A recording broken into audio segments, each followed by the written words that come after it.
All right, guys, so welcome to 3 sales in 30 days. How many of you are excited about getting 3 sales in the next 30 days? Yes. Yolanda is, Bill is. You're already a master of it. So you're going to be coming to the 6 sales in 30 days. All right, guys, so it's really simple. There's going to be 2 things that we're going to be talking about is creating effective marketing and prospecting strategy that will maximize the most prospects versus time spent obtaining it, right? So how to get the most out of your time, okay? How do you get the minimum input for the most maximum output? That's what we want, okay? Then how to effectively create clients that will allow you to close more transactions. So a lot of us get a lot of clients, right? We go and we do all this marketing, we do all these open houses, we do all these cold calling, we get the client, but then we fail to close on the client. We fail to really create a real good client. How many of you have had a client where you were working with them and you went to go sign an offer and they wouldn't do it? They wouldn't budge. Or you got the listing, but they wouldn't budge on this offer that you got on the property. Okay, so it's creating the mentality for your buyer. You need them to work and understand the way the market is and the way that you want to work. You need to get them to believe your beliefs. And that from the very beginning, I scrub my clients to make them work that way. If they're not going to work that way, I don't want to work with them. I know that's a tough thing to say for most agents because they want to work with everyone. But if they're not going to work your way, you really don't want to work with them. And if it takes you 2 or 3 weeks to make them adapt to your style, then take that time. But you don't want to spin your wheels for a client that isn't really going to move, okay? Because you're just going to spin your wheels, you're going to get angry and frustrated. They're going to get angry and frustrated with you, and it's not going to work out, okay? So don't waste your time. So the game plan. This is one very simple, effective plan that you can maximize your time in to get the most out of it. Okay, it's very old school, right? Open house. Who's done an open house before? Right? They've been doing open houses since real estate first started. Okay, since before everyone here. So open houses are very effective. Why? Because you let the clients in to what you are actually selling, right? It's very easy for them to fall in love or out of love with the property, but it's very easy for you to pick up brand new prospects. Okay, I just did an open house this last weekend. It's the first open house I've done in quite some time. I had about 40 families walk in, and I picked up 4 good clients out of it. If you can do an open house every weekend and pick up 4 good clients, what would that do for your business? Triple it. Triple it? For me, a quadruple it. Right? That's how easy it would be for your business. But just doing the open house isn't enough. There's a lot of other steps that I do to make my open house very, very effective. Most agents, they'll put up 10 signs, and that's all they do. And they sit in their open house, and they go, okay, well, let me see what's. Is there any games on the today? Oh yeah, you know what? The UCLA's playing today. We watch it. Oh, you're looking to buy? Okay, go ahead and take a look around, and if you have any questions, let me know. And then they walk right out the front door, and they never even capture them. You need to be very proactive when people are walking in the door. Do you walk on a car lot, really looking? If you walked on a car lot, do you have some intention of possibly buying a car? Yes, because otherwise you probably wouldn't be there. Maybe less than 5% of the buyers that go onto a car lot might be there just for inspiration, like, you know, if I close this deal, then I can buy this Mercedes. Or if I do this, then I could buy this car. There's a few of those. But for the majority, people that are walking into an open house have some need or desire to buy or to sell. Okay? There is a real need. Okay? Our job is to find out what that need is. Bring it out of them and get working on it. Okay, so open house, that is the main part. That is the shell of what we're going to be talking about. Okay, because you can do a lot of things at an open house while you're still working. Okay, it's called net time, no extra time. You can be doing 2 things at the same time. How many of you can drive and eat? All of us. How many of you can drive and talk on the phone? With the Bluetooth, of course. Right? We can simultaneously do different tasks. Okay, that's what we want to do, because you can be working in open house and be doing something else at the same time, still prospecting. So cold calling, anyone do any cold calling? All of my agents do it, so I know they do it. Okay, Maria, how effective has it been for you hitting the phones? It's worked better. I like it. And the first day you sat in there for like 4 hours, I thought she was like hammering a client, and she walked out and she said, I got 4 buyers cold calling. Right? It's a very effective tool. Calling your database. Anyone have a database? Right? You can use your database as calling all the numbers simply in your phone book. There is gold in this. One of my agents the other week, she was too nervous to do the cold calls. Right, Marisa, you were too nervous to call the cold calls? Yes, I was. But what did you do? I just kept on calling and But then did you call? What did you call numbers in your phone book? Oh yeah, and then I called people on my phone book, and then I got a new investor, and I got a new buyer. And for a listing that you double-ended that you're going to relist, and you're probably going to sell it back to them, right? Exactly. So you're going to double in the same property like in 100 days. Yes. Calling from people that she knows. So there's numbers, there's gold in the numbers. You have to go out there and get it. Even marketing, you guys do any of that? All the time? Perfect. Yeah.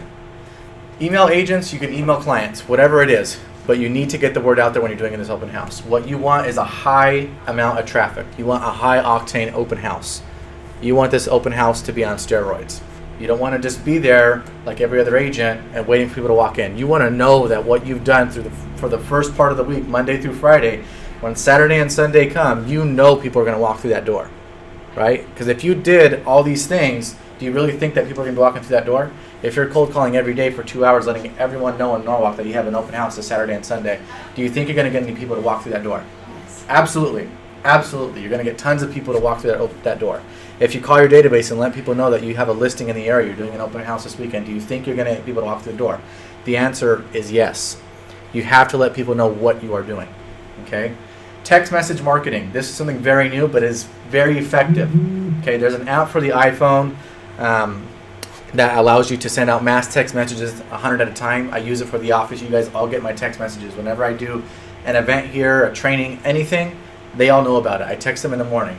Don't forget, we have this seminar and everyone knows. Why do I send out text messages? Because unlike a phone call, you can't reject it. You have to look at it. So I would highly suggest making a list of your past clients, of any leads that you might have, creating this text message list. Every weekend when you do this open house, on that Saturday, boom, hit prospect list number 1. Hey, just want to let you know I'm having an open house over here in Norwalk. Here's the address. If you know anyone who wants to buy or sell, please stop on by. Or sorry, if you know anyone that may be looking to move into the area, please have them stop on by. Also going to have drinks and refreshments if you happen to be in the area. Or just come and say hi, whatever it is. Some simple message, because they are going to see it. Okay, I used to do this all the time. They are going to see it. I used to do 2,000 at a time. It was crazy. I would get tons of people walking through my open house. They don't allow you to do 2,000 anymore, but that's how many people. I have like 2,600 people in my phone book, on my phone. So I could text all those people. 2,600 people got my message and read it. They have to. It's not like an email. It's not like a phone call. They have to see it. That's the beautiful thing about text messaging. Okay? Door knocking. How many of you hate door knocking? All of us, right? You still got to do it. So during the week, you can do an open house every single day of the week, but I don't think that'd be very effective, because what you really want is to create hype, right? You want to, when you do this open house, you want 40, 50, 60 families walking through the door. You want to try and be busy every 15 minutes. You want somebody new walking through the door every 15 minutes, right? You don't want to be at an open house where you sit there for 2 hours and nobody's coming in. Might as well pack up and call it a day. Okay? You need somebody there every single time. So door knock the nearest 500 to 1,000 homes, whatever you can do in that week. Okay, whatever the nearest homes to that property are. You're probably going to get buyers out of it. You're probably going to get refis out of the door knocking, and you might even get some sellers. Okay. Because actually, you would do it like 2-3 days before you do your open The way I structure my open houses is Saturday and Sunday. Monday through Friday, I'm prospecting to get this open house fully ready. So when I go and do this open house and I meet potential buyers and potential sellers, I know they're going to be there. I'm not setting up 15 signs and hoping that people just happen to stroll along. You need to be very proactive about it. It doesn't matter if it's your listing or somebody else's listing. All you are trying to do is pick up new clients. That is the main objective. New clients. Okay, that's it. Nothing else. Okay, so door knocking. For your flyer, what is the give? Open house. Open house? Open house, Saturday, Sunday, 11 to 5. And you will put a picture of the house, the address? That's okay. House address, I don't put any price. I put bedrooms and baths. I'd write a nice, beautiful description about the property, beautiful home, perfect for our starter family, whatever it is.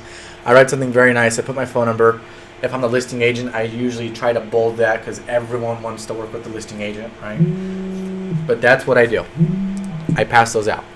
Now, if you're very uncomfortable with door knocking, don't do the door knocking, but at least pass out the flyers. Pass out as many as you can. I try to do at least 500 in the morning before I do the open house. I try to cram it all in, but hit as many as you can around that area. The nearest 1,000, 2,000, you could probably hit at least 1,000 homes. 200 a day will take you about maybe an hour and a half to do it. So you can easily do 1,000 flyers in 1 week. You can walk? I walk. I take off these shoes and I put on my Nikes, and I walk like this. One of my best clients I got from dropping off a flyer. I didn't knock on his door. I didn't do none of that. He saw me walking, and this is over here in the Carmelos in Norwalk. I dropped off a flyer. He's a young guy. He was 23 at the time, 24. And I was just like this. I did not talk to him. He called me up and he said, I want to buy a home. And he had a license. Get this. He had a license, and his aunt sold homes. And he still worked with me because he liked my work ethic. So I sold him a home in Downey for I think it was like $370. I sold his house in Norwalk for $260. I sold his girlfriend a house for $380. We just closed that one in LA units. I sold his mom a house units in LA for $320. I sold his other friend a house in LA for $365 or $370. So off one client, off one flyer, by doing this, I probably made $50,000 in commission, $60,000 in commission off one client. So you got to do it. Most agents aren't willing to do it. I live in Southgate, one of the areas it's very comparable to Norwalk. I maybe get 1 or 2 flyers a month. How is that? I live in an area where homes are stacked on top of each other. The easiest area to pass out flyers, and yet I only get 1 or 2 a month. Why is that? How many agents are in Southern California? Thousands. There's thousands, and only 1 or 2 are passing them out in my area. You're not knocking your own neighborhood? I do. I have my flyers for my own neighborhood. I make specific flyers for each area that I target. So I have some for Southgate, some for Norwalk, and I'm making new ones for Fullerton. So I'm trying to hit. Can you share those? Yeah, I'll show you what my flyer looks like. Okay, and then passing out flyers. So I like passing out flyers. Okay, when I have time during the week, I do the door knocking because I do want to let them know at least the nearest 300 to 500 homes in that little tract. I want them to know, because what happens when a listing goes up? Usually in the next week or two, another listing will go up in the same area. That's the statistic. You want to capture it. Okay, so you want to do that. What's going on here? Okay, so open house. So find an open house where you can direct a lot of traffic and is easily accessible from the main street. So what do I mean by that? I have a listing on Barron. It's probably the best home I think I've probably ever done to do an open house on. Because I'm next to 2 major freeway arteries. I'm right next to the 605 off ramp, and I'm in between the 105 off ramp, right off of Studebaker. So all I have to do is direct traffic from those 2 things, and I'm going to get a ton of people walking in for my open house signs. That's what you want. Also, it's only 1 turn from Studebaker and a left on the last street. 2 turns and you're at the property. You don't want to go to an area where you got to go left, right, left. You got to really dig in the neighborhood. You don't want that. People are going to get lost. Find something very accessible to the near streets. Okay. So be professional and be proactive. This is what I was talking about earlier, where most agents, and this is what I used to do too, they sit in the open house and they watch the football game on their iPad, and they tell them, go ahead and look around. I'll get with you whenever you're ready. Okay, don't do that. The reason I didn't have this in here this morning is because I used this for my open house. I didn't have my Easy Up, but usually I have my Easy Up. For my Easy Up in the front lawn, I have my table, I have my tablecloth, I have my flyers, I have all my stuff ready to go. I'm suited up, I'm ready to work. So when people walk by, or people are driving by, because you get people that drive by and they look. Right? They look, and then they drive. But if I'm outside, they look, I say, come on, let's go. And they stop, and they park. You need to capture everyone. You are there. What are you there to do? Make money, make prospects, make contacts. You are there to create clients. If somebody left, you just let potentially $10,000 leave your hand. Right? You need to be very proactive about what you're doing. Get out there, be involved with the client. Okay? That's what you have to do. Okay, so like I said, tablecloth cover, Easy Up. I have my laptop, I have my iPhone, I have my iPad, so I'm like really tech savvy out there. Okay? You want to be very prepared. You want to look a little overzealous because that's what's going to sell. If they're looking at, even if you don't sell them that house and there's 4 open houses and you're the only guy doing that, who would you work with? You probably work with me because you say, this guy's on point. He's ready to work. That's the agent I want to work with. There's people I won't buy from and I need to buy something from, but I won't buy it because of the way that the work ethic is. They talk too slow for me. They don't talk enough. They don't talk about anything. They don't try to figure out my needs, my wants, my desires. They don't try to figure out anything. All they say is, yeah, this is, it's a computer, and they could do most of the stuff that you're trying to do. No reason for me to buy. People buy because of the information. Not necessarily information. People buy because of the want and desire, right? If you go and buy a Mercedes-Benz, why are you buying that car? Because you want it, you like it, you want what people think about you when you buy it, when you're driving down the road. Same reason I drive an Escalade. It's like a dream when I got the Escalade, like a dream come true from high school. When I was in high school, I was like, if I could just drive an Escalade, I would feel like I had made it in the world. And now I have it. Now I want like the upgraded Platinum Edition, right? Our standard keeps getting risen, but we buy things that we really want. It's not because it's a super durable car that it's any better than a Suburban that costs $20,000 more to buy it. It's the same thing as a Suburban. It's because I wanted that name Escalade, right? So what do you want? What are you selling? You have to differentiate yourself.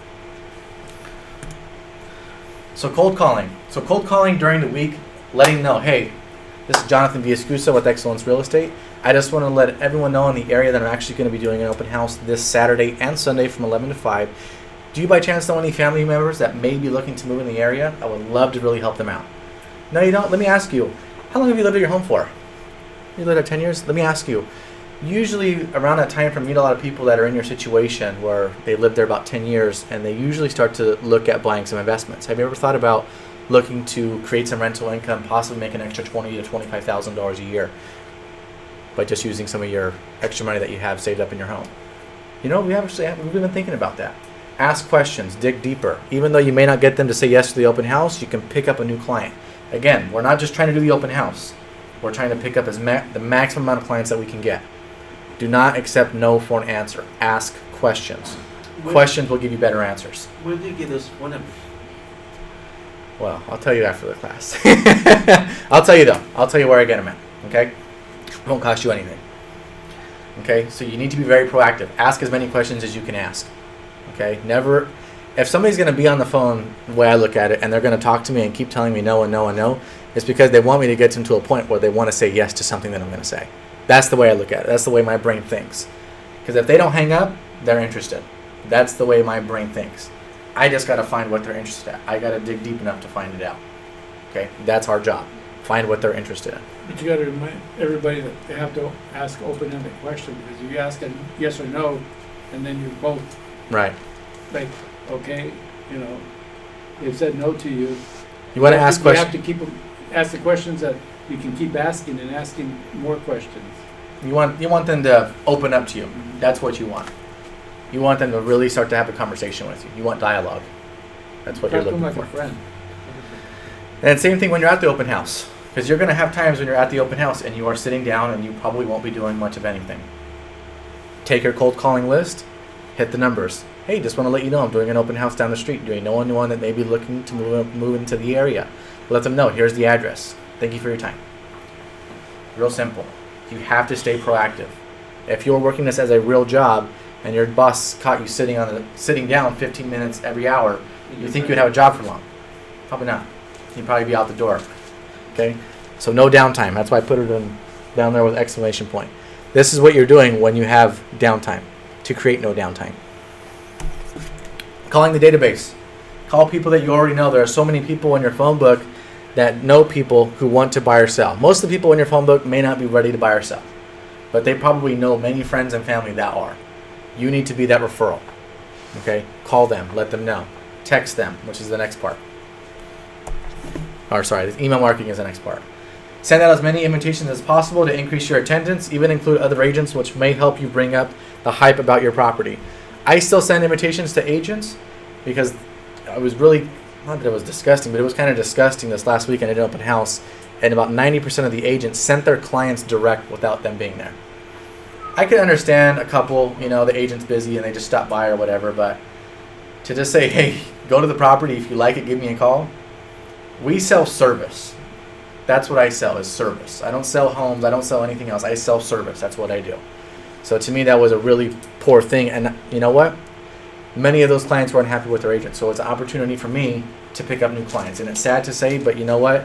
We're in a business to make money. And if they're not getting the service that they need, I would hate to deteriorate the term realtor because of another agent. I take very seriously what I do. And so I that's what I do. Are you still using MailChimp? I'm still using MailChimp. Actually, I started paying now because I use too much. Okay, so again, text message marketing. So there are many apps out there that allow you to send massive text messages to your database, including a simple message like, hey, just want to let you know that I'm doing an open house down the street at this address. If you're anyone that wants to stop by, please give them my number and this address. Or, hey, just wanted to check in, because it's going to be generic, right? You can do something generic. Hey, just wanted to check in and see how that home is that I sold you a few months ago. Hey, just wanted to check in. I know we spoke a few months ago about buying a home, but, I know we kind of dropped out. Just wanted to see if you were thinking about trying to get requalified again. Set up different lists. You need to create these little ticklers, right, to get them remotivated again. You never want to let a lead die, because most agents are really good at getting a client. They don't qualify, or they qualify and then they stop looking and then they let it die because they're not ready to buy right now. Stay in contact with them. If they were looking to buy at one point or looking to sell at one point, they're going to buy or sell in the near future. That's why so many agents, including myself, are going after expired listings and for sale by owners. Because even though that listing expired, what does that mean? They want to sell. They've already listed their home and the agent failed at selling their home. How easy is that? You already know they want to sell. All you got to do is call them and set up the appointment. How simple. Is that app just for iPhone, or does it have? That app I use is just for Android. iPhone, but I know Android has similar apps to do that. I believe Group Text actually makes it for both. That's the name of it? Group Text? Group Text, yeah. Okay, door knocking. Hit the farm during the week in preparation for your open house. Personally inviting each and every single person to your open house. Give them a flyer. Let them know they want to see you. They want to be friendly again. We're selling service. Okay, that's what we're here to do. You can pick up a lot of listings this way. Because many people, when they're doing an open house, somebody walks in, and what is the typical response that most buyers or anyone walking through that door say? We're just looking. They say we're just looking, and the agent goes, oh, they're just looking. They don't want to buy. They don't want to do anything. Wrong. Most of the time when I hear just looking, I click in my head, they're probably looking to see what homes are in the area, what they're selling for, because they probably want to sell. That's what registers in my mind. That's what needs to register in your mind. When you're out there and people say, oh, I'm just looking, let me ask you, are you maybe thinking about what home they're selling for in the area? You want to see what homes look like in the area that are selling at this price? Let me ask you, have you thought about maybe putting your home on the market in the near future? Ask questions. Keep asking questions. Okay? Pass out flyers. This is crucial, part of the open house. So many people will come to your open house because of this simple flyer. This is probably the easiest thing to do, because you don't have to talk to anyone. You can listen to your iPod while you're passing out flyers, right? And you can just be you and do your thing. You'll talk to a few people, but I like doing that. I like to wake up at 5 o'clock in the morning, put on my sweats, go hit the doors. Now I'm trying to do a little bit later, like around 6:30, because I don't want to look like a robber. But I wear a white jumpsuit, a Nike breakaway thing or whatever. That way I don't look like I'm trying to steal anything. But that's what you got to do. Okay, so the way I structure my open house is Monday through Friday, I'm not going to be at the open house. I'm gearing up. I'm wrapping up. I'm creating a ton of hype for Saturday and Sunday. Okay, when you're setting up your signs, like I said, you want to be near main arteries. Other big main arteries to be by on Saturday and Sunday are where? Churches. People go to church on Saturday and Sunday. Put your open house signs in front of them. If you know anyone that maybe goes to that congregation, see if you can possibly pass out some flyers at that church, like a little stand that says having an open house here. Just something. Hit up your local Starbucks, because they will allow you to do it. Local Starbucks will let you put up your for sale open house signs in their facilities. I've done it many times.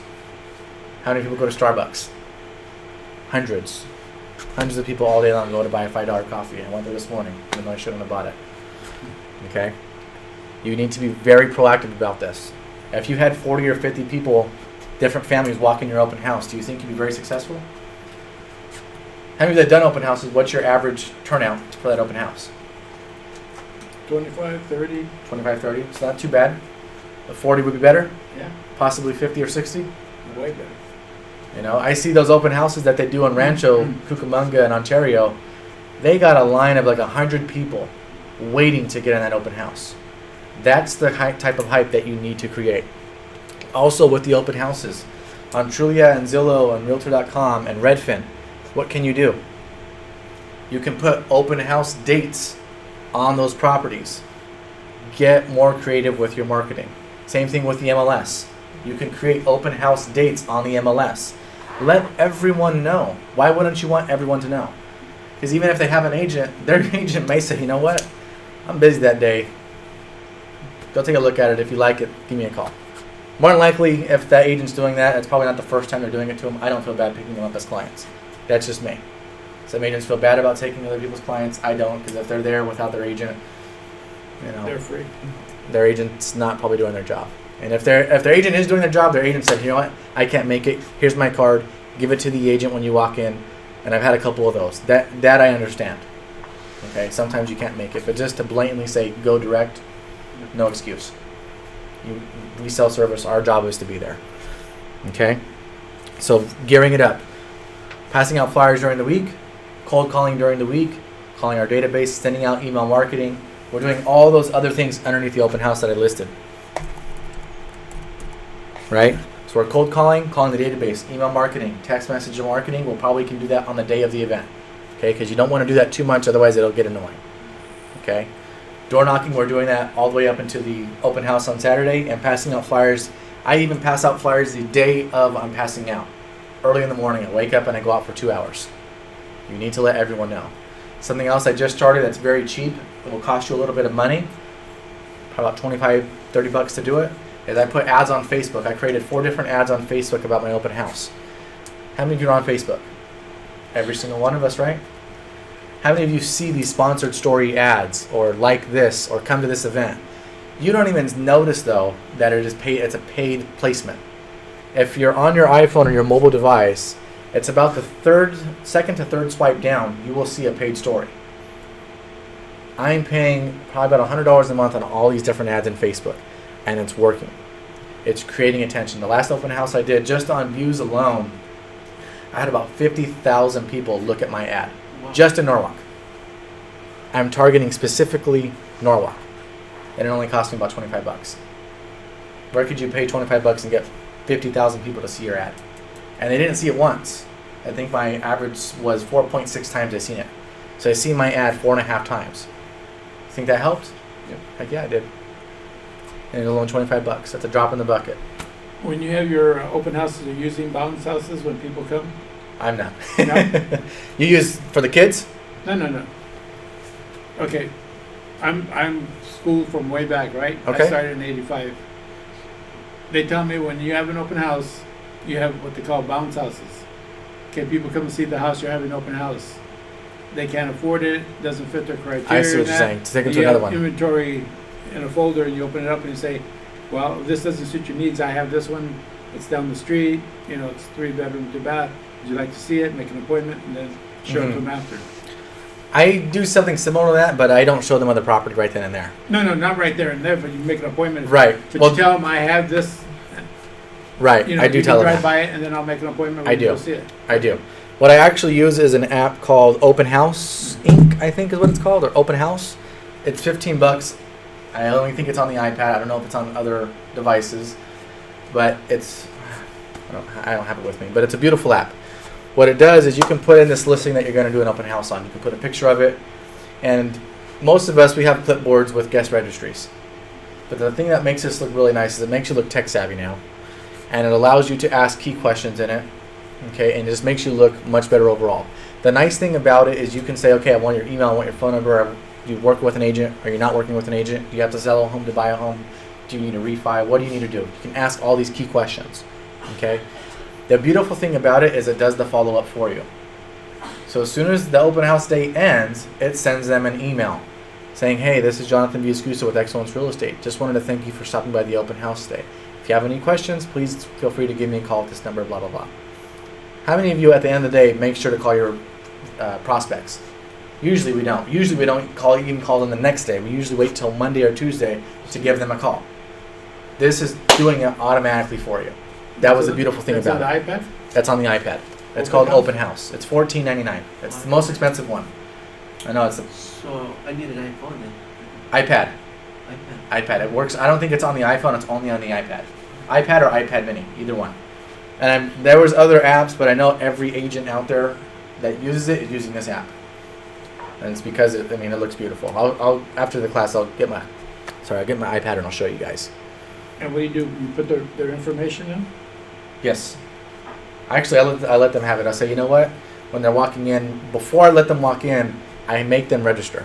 Most agents don't do that. Most agents are too afraid to make a client register before they walk in, or a prospect, I should say. When people are walking into my open house, I say, you know what? Let's, Mr. and Mrs. Sanchez, I'd love to show you this home, but the seller does request that they get the information of everyone walking in their home. You know, if this was your home, wouldn't you like to know who was walking in it? I mean, they got a lot of valuables inside. So if I was selling your home, wouldn't you like to know who was walking in it? And they say, yeah. So they just want to do a little bit of protection so they know who's walking in. So if you could please sign into my guest registry, you know, I really appreciate it, and my sellers really appreciate it as well. Otherwise, I unfortunately can't show you the home. That's what they ask for. So it takes all the pressure off of you as an agent to getting that information. You put it all on the seller who is not there, and you get all the information anyways.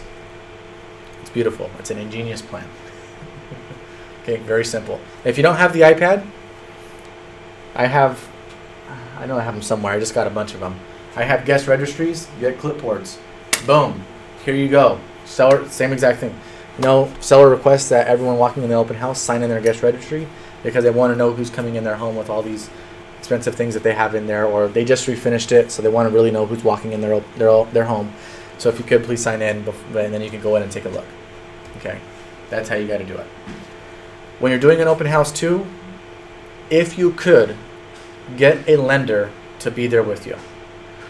If you can get a lender to work with you at the open house for those 2 days, your chances of actually selling that home have probably gone up like 60 to 80%. Because if you get a client that has never been qualified, and you're going to get them, you're going to get a client that hasn't been qualified, and they come in and they never thought they could buy a home, and they see the price, and you tell them they could buy the home with 1% down, and they go, oh my gosh, I got $5,000 right now to my name, I could buy this home. You know what? That's great. I'm really happy. Let's go. I'm really excited for you. Why don't we sit down with my lender? It'll take about 15 or 20 minutes. We can go through a basic pre-qual with you, and we can see with everything that you're saying if we can actually get you to buy this home today. Would that be something you're interested in? Yes, I would love that. If you can get somebody to buy a home today that they never really thought they could do, they're going to want to do it, and you have a very high chance of selling that home. Also, when you're at the open house, it seems to always happen. People don't come and by singles, they come in groups. It seems like groups of people always flock in at the same time. So what is that hard for you to do? Well, it's hard for you to connect to every single person, so you have to dish off other people, right? You want to dish off, you forget people because you're trying to work with one person. So if you have a lender that's there and you teach them the way that you work and how to do this, how to construct it, they can help you out with finding different people, right? Or if you meet with someone and they say, you know what, yeah, we really want to get qualified right now on the spot. Great, let's go ahead and talk with Lewis, and then I'll talk to you in a few minutes, and then you can go on to the next people. You need to come in contact with everyone at the open house. One of my agents, she has a property down by the beach in Long Beach. So I think she's had like 60 families walk in and through one particular day, and she had like 5 families in one shot all come through. She didn't get a chance to talk to every single one of them. It was very unfortunate, because she missed out on so many opportunities with those other people. But having the lender there will give you a little bit of extra leverage, because most of us don't have assistants. Even myself, I don't have an assistant. Okay, so having that lender there is kind of like your assistant, but they're helping you close that transaction. Okay, so it's a very effective tool to use. You have to find a lender that's willing to do it, but it's very effective if you can find it. Okay.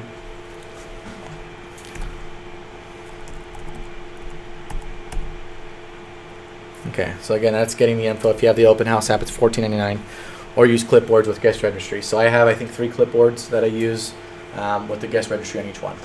Simple questions, same thing on my iPad, and ready to go. Now this is great. How many of you think with this business plan right now, in the next 30 days, you can pick up at least 3 new sales? Shit. Guaranteed, right? This is a no-brainer. How many people have ever been taught this before? No, never. It's a secret. I'm glad I exposed a secret. What we're trying to do is, again, no downtime. You want to maximize the amount of time that you're putting into this open house. When I'm doing open houses as well, I advertise from 11 to 5. If my open house is going very well, which most of the time they are, I stay till 7 o'clock at night. I'll be there 8-9 hours working that open house. My open house days on Saturdays is at about 5:30 in the morning. Now I wake up, I get to my area that I'm doing the open house. By 6:15, I'm passing out flyers for the next 2 hours. Go back to my house, shower, get dressed. By about 9:30, I'm back in my area, setting up 35 signs. You want as many signs as you can in that entire area. That's it. Okay, find out with your city of Norwalk, it cannot be on public property. I had like 6 of my signs picked up. They gracefully brought them back to me so I You can still put it back picking out. You know, I still do it anyways. I take the risk, and I've done it long enough where I do an open house, and I figure there's probably going to be a loss on the open house with open house They signs. let you go to the yard and pick them up? They actually brought them to my open house, so they were nice. But again, I just went. I had my wife come. Luckily, she was in the area. I said, "Hey, stay at my open house. I got to go put these other signs up real quick." So she stayed there for about 20 minutes while I went and fixed all my signs. Do you have an assistant? Nope. Do it all myself. My best month by myself, I closed 6 transactions by myself so far. I think it was 6. Yeah, 6 or 7. That was just this year. So you can do it all by yourself. You don't have to be a huge team. What my dad taught me is you don't have to have an assistant until you can get to 10 transactions for 3 months, closing every single month by yourself. Until then, you don't need an assistant. I worked with when I first started, I worked with an office manager. She had 24 deals going at one time Wow. By yourself. by herself. See? I couldn't believe this. The only person I've ever seen that had that many By going herself. at one time. Listings and sales. So she probably burned herself out. You probably don't want to do that. No, but I mean, 10 it just, like she said, I didn't plan it. It just happened, you know. Right. This business was good and it kept going. She had 24 files.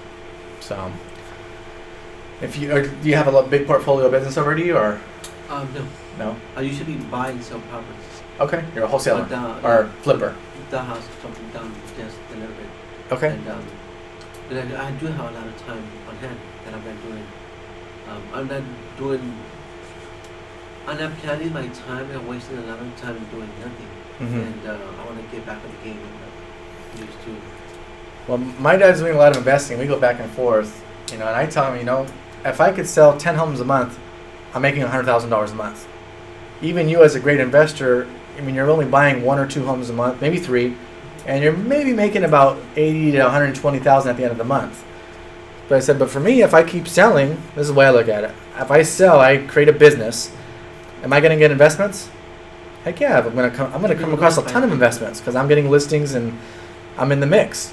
So now I can make $100,000 selling my real estate. Maybe I can make an extra $50 doing an investment. So I can, being the realtor, and I thought for a really hard second about being a loan officer. I thought, man, if I'm a loan officer, especially when the refi boom was going on, I'm a loan officer. They're making 2 to 3 points on every single loan. And all I got to do is market to agents. And I'm great at marketing to agents. But I said, if I do that, though, I'm not the driver. I'm not in the driving seat of real estate. Without the agent, there really is no transaction. How many loan officers do you really know that feed you 30, 40, 50 transactions a month or leads? Probably none. I might get 1 or 2 here and there once a year from my lender. But lenders aren't in the business of creating new clients. Most of them aren't. If I was a lender, I would be the king at it because I could own entire offices if I did it. Okay? But for you, that's how I see myself. I'm the driver. Without me, nothing's going to happen. That ball is not going to move, right? If I was playing golf, that ball will not move without that driver. So that's what I'm here to do. Everyone else is kind of like a byproduct to help it close, but without me, it's not going to happen. And without the agent, they have no business. That's They it. make the money. That's it. And then the other thing I thought too, well, if that agent says he wants to stop selling or he gets in a lull or whatever it is, then my business is going to decline as well. So I'd rather just always be concentrating on my business and do it. And then again, if you're selling 10 homes a month, you'll probably pick up an investment or 2 a month. And it'll just come naturally. They come very easy to me. So there you go. If I have somebody who's fixed them, so pretty much I'm like, I already put someone there. You're just putting cash. Property, and I'm just like, whoa, what else should I do? But for the next one. But I don't do what I'm supposed to be doing. I'm wasting a lot of time. Right. And I'm like, no, this is the time because I'm already 44 and you only have a time of making so much money. And yeah, everything is by timing. Right. And if you don't do whatever you have to do when you're young, well, when you try to do things when you're older, you're not gonna be able to do. I see a lot of people, a lot of friends that are going to school. They're barely finishing their bachelor's degree, their Mhm. master's, and I'm like, man, what happened to that time? You wasted. Right. You wasted all that time, but because they want to say having a coach is a big deal because accountability, they push it to their limits. Mhm. And those are the people that succeed the most. Right. Like you right now, you're actually being a coach. You're like, man, you know what? How come I don't do these things? And You it's gotta so do easy. it. And it's just taking action. Right. You know? Well, it's a lot of things, but I mean, this is a small game plan. But a lot of that I talk about too. It's more like personal development stuff. Is you got to find out why you want it. People will figure out. People will say, you know, I want to make 200. I want to make $250,000 by the end of the year. Awesome goal. Let's do it. Let's rock and roll. Let's get that goal.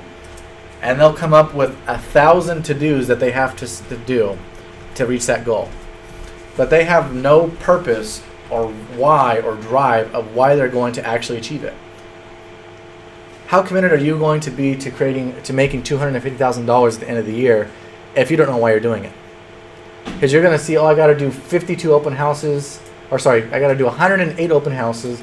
I got to make 500,000 phone calls. I got to pass out 2 million flyers. I got to knock on 50,000 doors. What is that going to do to your mind? You go, that's way too much work. I'd rather, you know what? I'll make 60,000. Because with 60,000, I know I got to do this little bit of work, and I'll make it. I'll make 60,000. But to push yourself to say 250, it's going to be too high, and we forget why we want to do it. If you figure out why you want to do it, if for you making $250,000 at the end of the year, because you want to be one of the top 1% earners in America is the reason why, then anytime you look at, I got to do these open houses, I got to crush these open houses this month. I know why I want it, because I want to be the top 1%. That's why I want it. Or I want to buy this new car, or I want to buy this new house, or I want to provide a lifestyle for my family that's, unsurpassed. I want more out of life. What do you want? I want to go on this trip at the end of the year, and I need to have this much money in my reserves to do it. Whatever it is, find your why. If you can find your why, the rest will come. I guarantee it. The rest will just flow. The how will all come together. You won't have to really all write it out, because it will just come. You'll know why you want it, and you'll achieve what you want. The rest will fall into place. Okay, so the second part of this, you guys excited about the first part? Yeah. All right. So the second part of this is something I've talked about before, but I don't know if all of you have been here for it. Okay. This is another seminar that I did, but I'm going to pack it all together into one right now. So a lot of the problem that we've been having, it's not so much a problem anymore, but it's still very relevant because we have to pre-frame our clients. We have to get to know our clients and get them to work the way we want to work. Okay, so I created this class a couple of months ago, getting your offer accepted in today's multi-bid market. So, and your name, sir? Sergio. Sergio. Okay, Sergio. So you write a lot of offers on a lot of property? Yeah. A lot of offers don't get accepted? So this is basically what I wrote. So getting your offer accepted in today's multi-bid market. Okay, the agenda was finding the right lender. Pre-framing your clients was just probably the most important piece of this. Speaking with listing agents and then crafting your offer. Okay, now I'm going to go through this as fast as I can because we've got 30 minutes. So finding that right lender, find the right attributes. Right, so needs to know the game plan and your style of working and must adopt your style when he or she works for you and for your clients. You do not want to work with a lender that doesn't know how you work and how you want them to speak to your clients, how you want them to engage with your clients. I want my lender to be very direct and tell my clients up front how things are going to happen. When I meet with clients, I let them know a time frame. Hey, this is when we're going to go look at property. I'm going to show you 10 to 12 homes. We're going to write about 70% of those on offers. None of them are going to get accepted the first time. Why do I tell them none of them are going to get accepted the first time? Competition? But the main reason I want to get it in their head, because what I'm gearing them up to do is I want them to write offers based off of the pictures on the MLS. That's what I want them to gear up to do. Because I'm going to tell them, we're going to go look at a bunch of property. None of them are going to get accepted. You're going to get frustrated because you got to spend all your time looking at property every single weekend. But there's another strategy that I use that is very effective. We write the offer. If we like the area, you think the property looks good on the pictures, we write the offer, send it in. If it gets accepted, this is what I call the listing agent and tell them. Mr. Listing Agent, that weekend, I show my clients about 12 properties that day. And before you accept it, I know they like it, but before you accept it, I just want to make sure, because if we go in escrow, I want to make sure this deal is going to close. Do you mind if I just take my clients out there one last time? Quick look. As soon as I'm done, I'll give you a quick text, let you know that we got the green light to close this deal. What is that listing agent going to do? Yes. Yes, go show it, because I want my deal to close. Or another one. This is another good one. This is probably a better one. You know what? I went and I showed the husband this weekend, but the wife wasn't there. You know how wives make up a lot of decisions. So, do you mind if I show her tonight at this time? Show her the property, and then I'll text you again tonight if it's for sure. Because again, I want to make sure the deal's going to close, and I'm sure you do too. What are they going to say? Always a yes. Listing agents do not have a problem. If they're going to accept your offer, they never have a problem making sure that your client is going to like that property. Because the worst thing that can happen is they accept your offer, they get an escrow for 3 weeks, and then you cancel. And it's going to look really bad on your part because now you canceled with an agent who's probably never going to want to work with you again because you canceled. Right? So you want to keep your name very good with these agents. Okay, so that's one of the things that I do. Okay, needs to be able to meet high demands, no cracking under pressure. So a lot of loan officers, they don't have the experience to handle a high workload. Many of them don't, right? The loan officer that I work with, they each have about 3 assistants. They're closing 15 plus loans a month. They know how to handle a high demand environment. Okay, that's one of the reasons why I work with them. Okay, must be able to close loans quickly within 21 to 25 days. When I write my offer, I'm putting 25 days or less. If I have to, I'll put 21. Yes, I can do it. I just closed 25 days FHA on units. FHA? FHA. Okay. But what happened to the government being closed? That, Still closed? well, actually, with my lender, even with the government being closed, they sign a note saying that they're promising that their taxes are the way they are, and they don't need the 4506 verified. They'll let it fund. A lot of lenders aren't doing that, but Can you they share are. that information? Yeah, I'll give you her information. Can you be my coach too? Yeah. I'm not kidding. Yeah, we'll talk afterwards. Okay, must have a relationship with the appraisal management company. Most lenders will not have any flexibility when it comes to appraisal. BS. A lot of these lenders have gotten very smart, and what do? They say we have to use this, I think it's ACH or whatever it is, company, right? But what do? The smart lenders, and they're direct lenders, the smart ones, they said, okay, well, we like these 10 appraisers from the old days. Let's bank this company XYZ Appraisals. We'll hire all of our old appraisers, and now when we send the order to them, we don't have to worry about what appraiser we're getting because they're our appraisers. So not that I'm saying you're going to have a FHA, you're going to have a hole in the roof and it's going to go FHA, but at least you have some flexibility now. Okay, and that's what we're looking for. A little bit of leeway. Because you don't want to be, especially me, the way I teach my agents, you do not want to be in escrow on a property where your buyer's going to have to come up $1,000 or $2,000 to fix the property before they close. Not happening in my book. Let me get a credit from the sellers for the $1,000 or $2,000. We'll close escrow. We'll repair everything after escrow closes. That's the way I gear my transactions. Because the worst thing that could happen, you put that money in, you fix it up, and something happens, and you got to cancel. Escrow falls apart, and now your client's out that money, and you look like the worst realtor out there. You never want to do that. Okay, so that's why I like a little bit of flexibility. Okay, must scrub the clients before entering escrow. So example, letters with explanation, already done, gifts letters signed. When I work with a client, I tell my lender exactly how I want it done. When I don't want a pre-qualification letter, I want approval. I want a DU approval, very little conditions on it. That's what I want. Okay, most agents don't understand that. Most listing agents don't understand that. Okay, and I have to explain that sometimes. This is what a DU approval is. This means they are getting their loan, pretty much. Everything is already in. Okay, that's what I'm looking for, because I don't want to be in escrow and having to wait 2 or 3 days to get this stupid letter signed. Right? They switch bank accounts and they move their money, or I got out of college and I went to school for nursing and now I'm a nurse.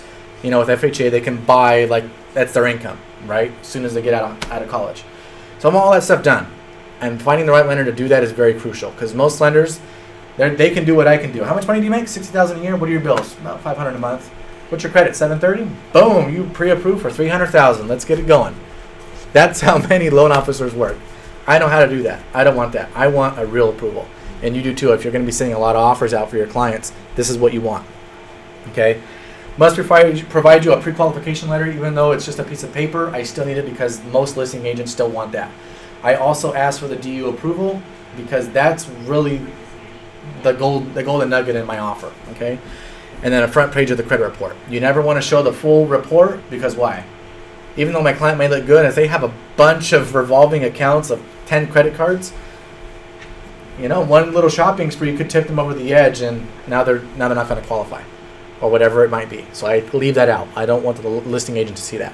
I want them to see 700, 700, 700, or whatever it is. That's all I want them to see. Okay, this is very important. This is, again, the most important part. These are your bread and butter clients. Pre-framing your client, setting the tone. Okay, initial consultation with new client must be informed of today's current market conditions. Okay, they need to know exactly how the market is. That's why when I tell them we're going to look at 10 or 12 homes, we're probably going to write 8 or 9 offers, and 0 of them are going to get accepted. I'm getting them ready for the how competitive the market is. They need to understand that. I tell them, if I get you an offer accepted on the first time, it's not because I'm a great agent, it's because we got very lucky. I let them know that up front because I know the game. I need them to be able to work with me for at least 30 to 45 days. Not saying that it's going to take that long to get an offer accepted, although it might. Most of the time it takes me about 15 days to get an offer accepted. But I need them on my game plan. I need them to have that mentality that it might take a little while to get that offer accepted. Okay? Client must be made aware up front how showings and writings and offers will be done. Most agents come back to the office, and what do? They go, here's the 10 properties that we looked at. Which ones do you want to write an offer on? And now you are struggling to get them to close to write an offer on this one, on this one, on this one, on this one, on this one. This is how you avoid all of that. When you meet with clients the very first time, you say, we're going to look at a lot of properties. I'm going to let you know right now, there is no perfect home. But what there is a home that meets most of your needs, what I call the 7 out of 10 rule. So when we look at a property, and it has the bedrooms that you want, the baths that you want, it's in the area that you want, maybe the garage or the pool, some of these additional wants that you really need, then we're probably going to write that as a 7 out of 10. Let me ask you, if you were looking for a home with a pool, and it had 4 bedrooms and 4 bed, and you're looking for a 3-bed, 2-bath, you're looking for a 4-bed, 2-bath, but we find it with a 3-bed, 2-bath, would that still work for you? Say, yeah, it'd probably work for us. We only got 2 kids. And that's probably the home that we're probably going to write an offer on. You need to let them know up front. You need to explain some situations up front before you ever get out in the field. Because once you get out in the field, now you're in the battle. Up front, you're letting them know. Because once they go out there and they say, you know what, yeah, you're right, Jonathan. Even though it's only -1 bedroom, we could deal with it. It has the pool. It's in the area that we like. We still really like it. That's fine. This is a 7 out of 10. Or now you find another one. It's exactly what they want. It's everything, but it's a little, I tell everyone too when I meet with them the first time.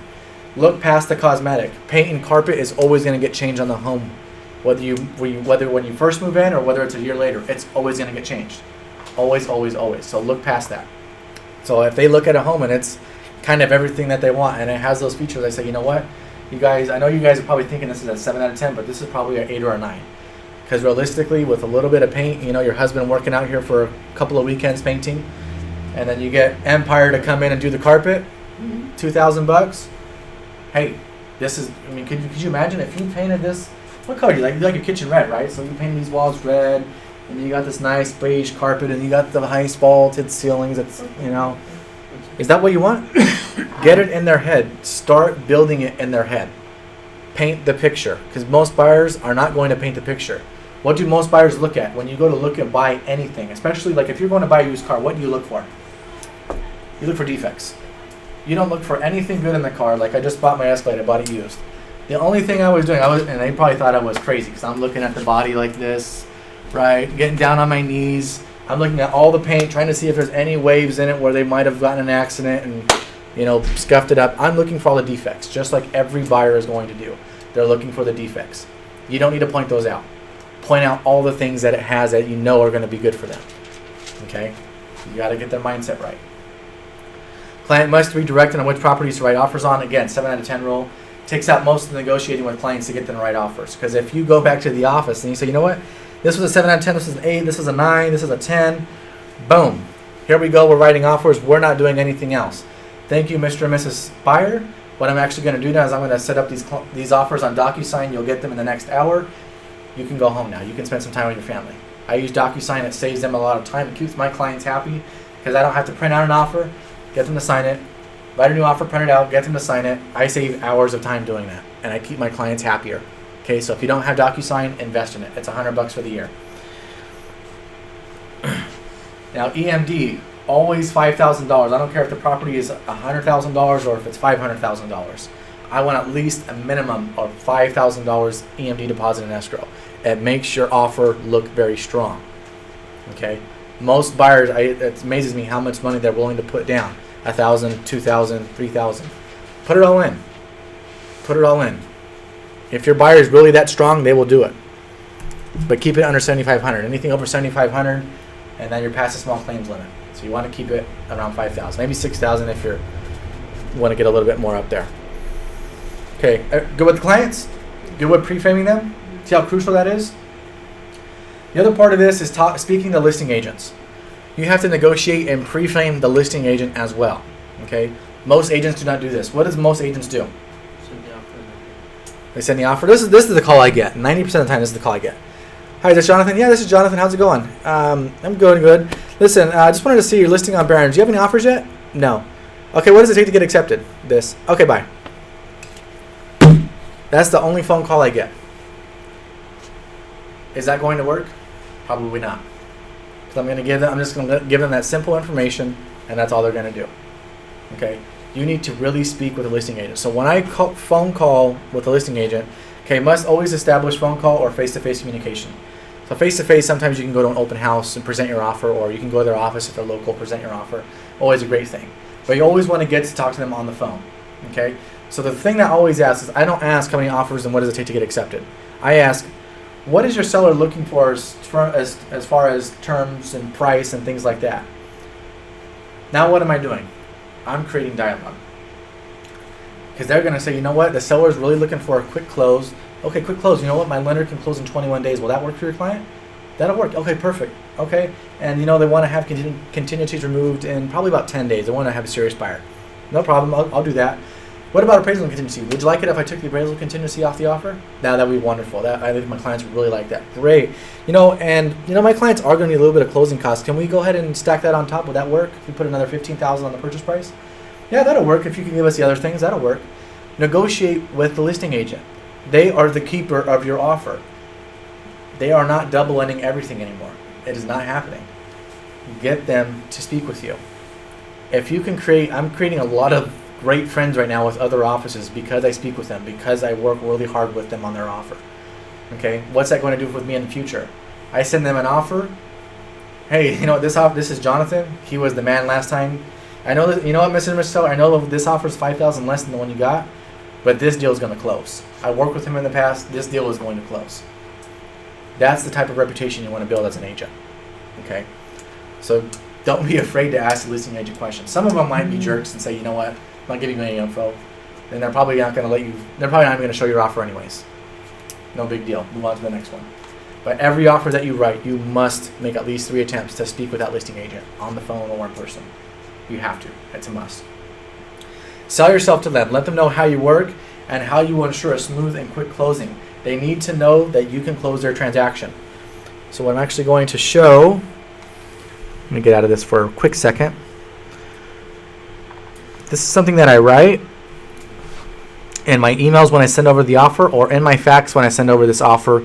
This is very crucial. I've been complimented dozens of times because of this. All of my agents use this now. Every agent that's come to this seminar that I did on this uses this. It is a very powerful tool to use because, again, no agents do this. No agents take the time to really craft things like this. So this is a standard sale. Can you guys see that? Okay. And I'll print this out for you guys as well. So on this, after I already speak to the agent and everything's good, this is what I also let them know on the phone. And again, when I send them the email or the fax, they also get the same letter. Because how many times we got to hear things before we actually get it? A couple of times, right? We don't really get it the first time. Even though it sounds good the first time, we don't really get it. So reinforce what you are and what you're about. So good afternoon, Adan. Attached to my client's strong offer on your listing in Long Beach. My buyer is very excited about this home. I will do what needs to be done in order to get their offer accepted and to close this transaction. And again, I've already told them this all over the phone as well. Okay. So just to let you know, the way I work to speed up the process is I get the disclosure signed and back to you for seller signature. home inspection and appraisal done within the first 5 days from receiving the accepted offer, and to get it all out of the way and to ensure a smoother and quicker escrow. What did I just do? I just qualified myself to the listing agent, and I know exactly how real estate transaction works and how to close them. And I know how to speed up the process because I put it in writing of what I'm actually going to do. How many agents do this? Zero. Zero do this. Okay? Also, my lender is a direct lender and knows the way that I work, and she will need escrow instructions and prelim as soon as we get the accepted offer to ensure the same service of a smooth and quicker escrow. If you have any questions, you may contact me at my number. If you have any questions for my lender, you may contact her at her number. Thank you and have an outstanding day. How powerful is this letter going to be when I send it? Very powerful. No agents qualify themselves. When I speak to listing agents, I tell you, I kid you not, I get complimented on how well I speak to them and do these things. You need to qualify your client, you need to qualify your lender, you need to qualify yourself. Okay? That's the only way a listing agent is going to push your offer. The seller is not the one really selecting the offer, it's the agent. How many times have you been on a listing and you're meeting with your clients, you got 5 offers, you're the one doing the negotiating with them. You're saying, you know what, this offer is really high, but this one's $10,000 less and it's all cash, they can close in 10 days. Which offer are you as the agent pushing? You're pushing the one that's $10,000 less because it's stronger. Or you got 2 FHAs, but one's willing to close in 25 days, the other one's 45 days. Who are you pushing? The 25 days. Even if the other one's a little bit more, 5,000 more, you're still pushing the quicker close because you want somebody that's serious. If I attach this with my offer, you know that I'm serious, you know that my client's serious, you know that my lender's serious, you know that I can close transactions. Very important. Very important to send this with your offer. Get back to the presentation now. Okay, we still got time. We're going good. All right, and send offer 100% complete. So whatever they ask for, send it. But this is typically what most agents are looking for. This is what I'm looking for. The residential purchase agreement, proof of funds, EMD, credit report, pre-approval, DU approval, and sometimes if you need, like, if it's a short sale, you want the short sale addendum. If it's an REO, you might want the REO addendum. Or, some of these flippers, they have their own addendum, right? So include whatever they're asking for. Send a complete offer. Nothing pisses me off more when I have a listing than when I get stuff that's incomplete. Okay? Nothing also pisses me off more than getting an offer from an agent that's never even attempted to ever contact me. Why would I even close to be pushing your offer? Why would you even waste your time sending me this offer? You're not even going to try to contact me. You send me an offer saying, hope we can close this transaction in the next 30 days. You're not giving me anything. Why would I select your offer? You are showing zero enthusiasm about your offer. Why would I select it? Why would I push your offer? You need to stand out. Okay? Okay. The last couple of parts is send, email, or fax personalized. So again, see that email I just sent to you? I put that in the body of my email. If they're old school and they only have fax, I print that page off, I sign it at the bottom on letterhead, and that goes with my offer. They need to know everything, okay? And above all else, sound enthusiastic when speaking, and be confident in your language. Let them know that you can close. Let them know that you know how to close a real estate transaction. Let them know that your buyer is very qualified, is very serious, will jump through the hoops. Okay, let them know that. Let them know that you've told that to your clients, right? If it's a short sale, I have that same letter, and I also put on there, my client is also willing to put in their full earnest money deposit in escrow while we wait for the short sale approval letter. How many agents are willing to do that? Zero. Every agent wants to write 1,000 offers for their client. Whatever one gets accepted first, that's what they want to do. Even if I put the money in escrow and it gets accepted on a short sale, can I still cancel and get my money back? Yeah. Absolutely. There's no lender approval. I am under no obligation. They have to cancel and get back to me. So I can still work on other property. It's not a big deal. You need to be creative. You need to really think outside the box. Don't work the way every other agent works. That's not the way to do it. Okay? Very few agents are working this way. All of mine are. Okay? So this part, crafting the offer. Anyone know this picture? Anyone seen Glenn Ross? It's Alec Baldwin, ABC. Always be closing. I love that part. I love that little thing. You seen it? Pretty rough movie. Yeah. Anyway, that's just like a joke I put up there. So what I'm going to be doing now is showing you how I craft the offer. It's very simple. Okay? But this is the last step. And this will hopefully give you a few pointers as to what listing agents are looking for and how to differentiate your offer. Because all this stuff is great. Now we know how to go out and get the prospects, right? We know how we're going to get all these prospects to get at least 3 sales in the next 30 days. Now we know how to pick the right lender. We know how to pick the right client. We know how to pre-frame them for this transaction. Now it's, again, getting our offer accepted. What is the seller typically looking for? What is the listing agent typically looking for? And again, you're going to find all this stuff out when you speak to the listing agent. But this is what I really look for. Or sorry, this is what I typically write when I'm sending these offers out. And if you want, I'll print you out one of my offers as well when it's all said and done. So you guys can keep a copy for yourself. So let's see here. I need to get one of my typical FHA buyers.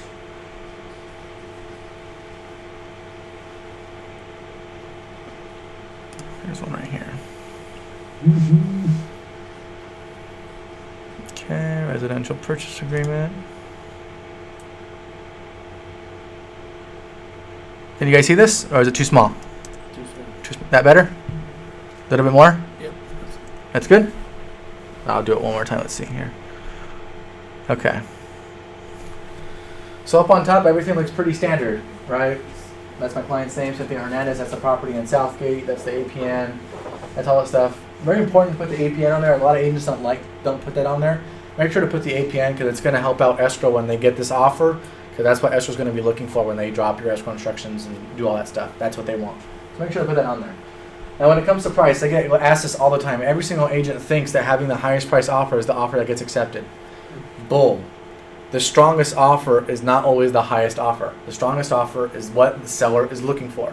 Again, find your needs. If you have a home to sell and you need to sell it in the next 5 days, you can get $250 right now or you can get $300 in 45 days. What are you going to sell for?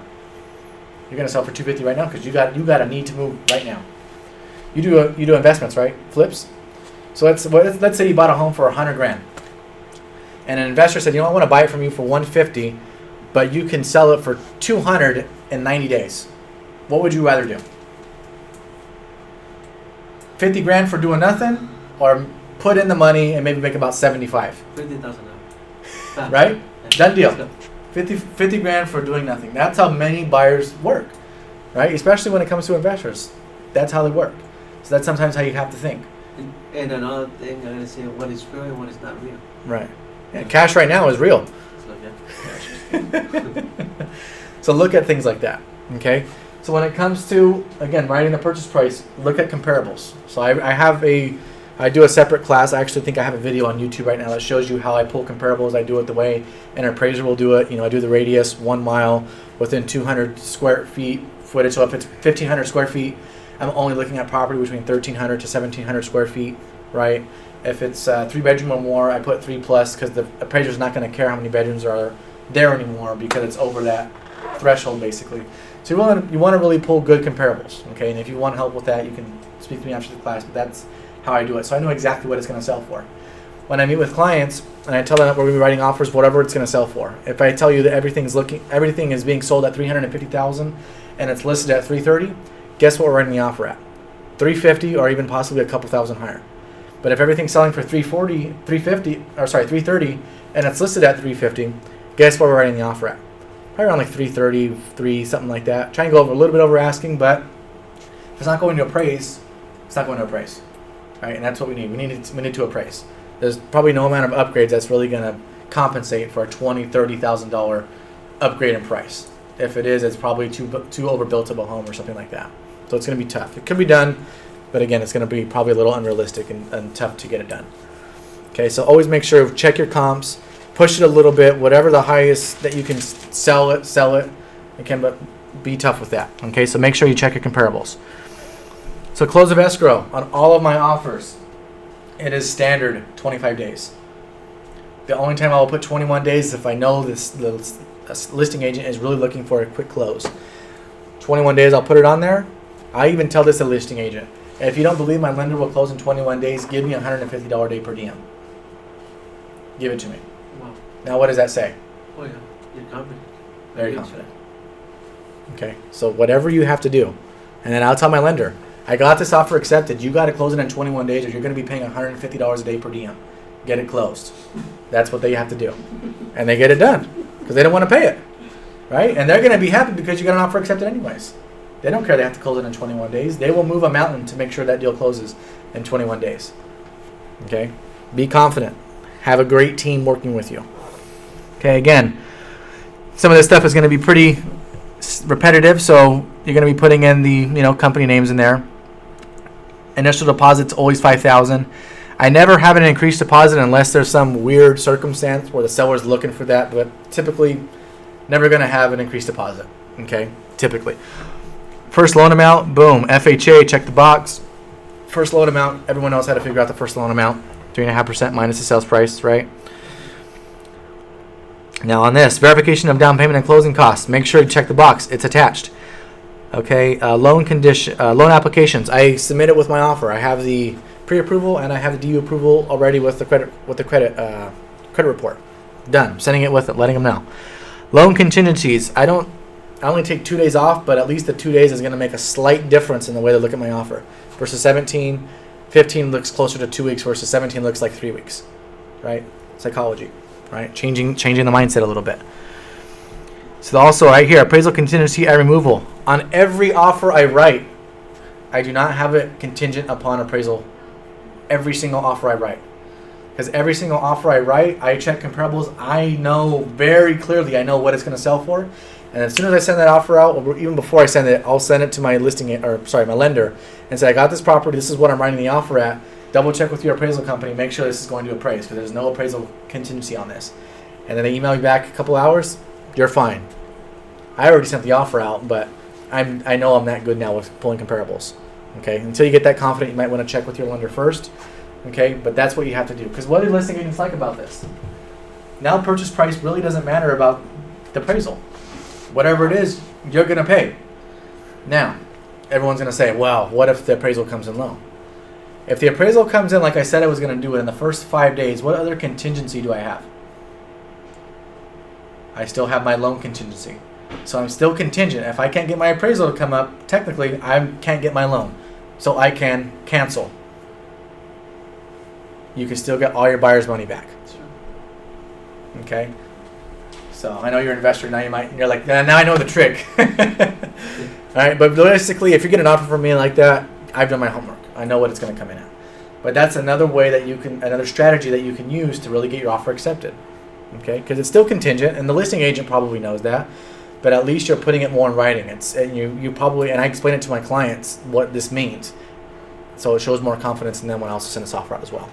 Okay. So inspections and reports, I keep off the WPA. I do not include it on my contract. I include it as part of my transaction, but not part of my contract. If you include it on your contract, what does the lender need now? The lender needs a copy of the termite report of the work being completed or a waiver saying they're going to waive it. Let's just skip all that step because that's going to slow down my closing by 2 or 3 days. I'm not going to include it on my contract, and I'll still get the termite inspection done for free anyways. Let me do that. Because sellers, what are they not doing? They're not paying for termite. And my clients are happy just getting closing costs. So why not just do that instead? Okay? So that's what I do. Seller's going to pay for the NHD. Also, most buyers, even my buyers, I make them get a home inspection on every single property. I don't care what. But again, I do not include it on the contract. Because if I include it on the contract, then the lender wants to see it. If the lender sees it and there's a discrepancy with the appraisal, now we're going to have issues. Don't include it on the contract. Get your home inspection done separate from the contract. Okay? Government retrofit and requirements. I always ask the seller to pay for that. So that's like straps in the water heater, smoke detectors, carbon monoxide, cheap stuff. Okay, no big deal. Escrow and title, each their own. I always ask for choice of escrow now, especially with the market we're entering. Buyers agents are going to get much more control as we go into the next few months, especially in the next year. Buyers are going to have more control than than sellers in the next 6 months. Very, very serious thing right there. I always ask the seller to pay for the title insurance. Okay, and I give them choice of that.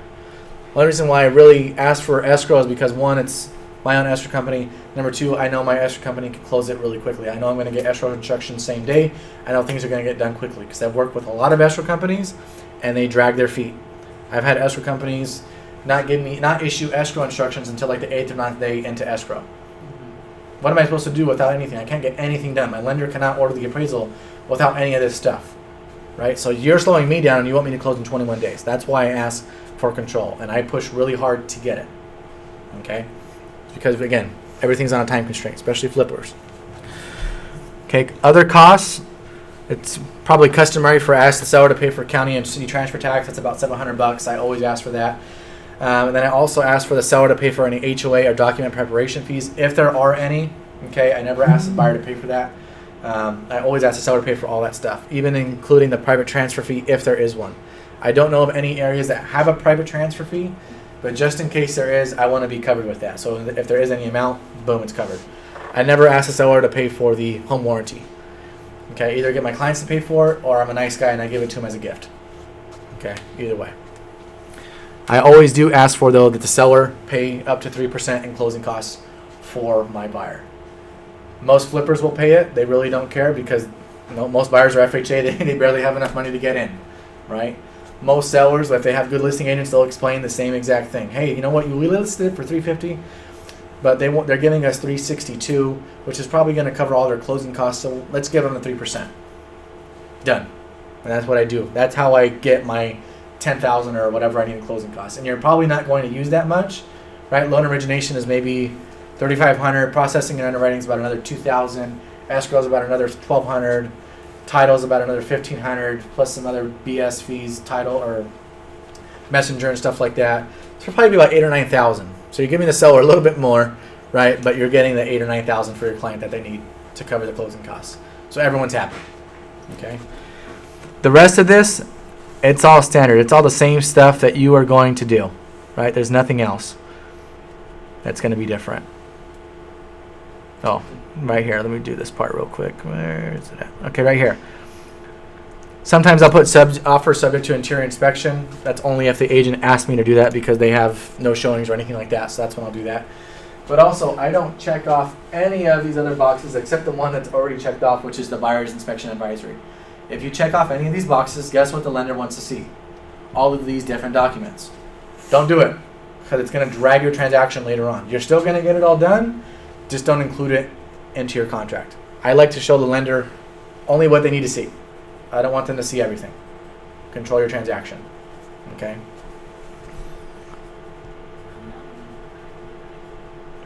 And that is it, guys.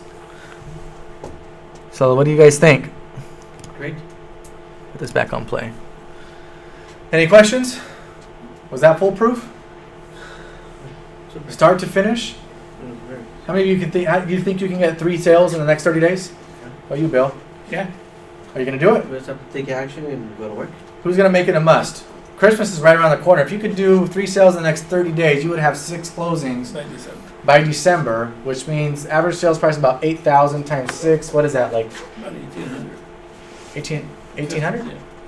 Yeah. No, 6 sales times 8,000? 8,000. 1,500. No, more than that. Depending on price. Well, let's make it easy. Each sale was $10,000. Yeah. So you make 60 grand from now till then. Most people don't make that in a year. You're going to do it in 2 months. 2 months. So my challenge to you is when you leave here today, don't do anything else. Write a game plan on really how you're going to do this. Schedule yourself to do this. Every Saturday, every Sunday, this is the days, these are the times. This is my block time for prospecting during the week, whether it's 4 hours in the morning or 4 hours in the evening. Commit to it. Now, the thing that I'm taking my agents through as well is RPM. It's one of the Tony Robbins products. Prospecting isn't something that has to be permanent, right? Can you do 4 hours of prospecting in the morning or 4 hours of prospecting in the evening and still get the same result? Yeah. Absolutely. So if you have clients that you need to meet, appointments that you have to go to, closings that you might have to be present at, inspections, do them. But never lose those 4 or 5 hours that you're going to dedicate to prospecting. So if you got to wake up at 6 in the morning and pass out flyers for 2 hours, get to the office at 6 o'clock at night and cold call for 2 hours, and 1 hour in the middle of the day, you're going to fit in email marketing, right? That's what you got to do. If you can block it all, chunk it all into one big block from 8 to 1 o'clock, by all means do it. Know that you can move your prospecting around. Appointments you cannot change. Prospecting you can. All right, guys. So that's pretty much it for me. Hope that was pretty good, and pretty powerful for you Where's guys. the copy of your letter?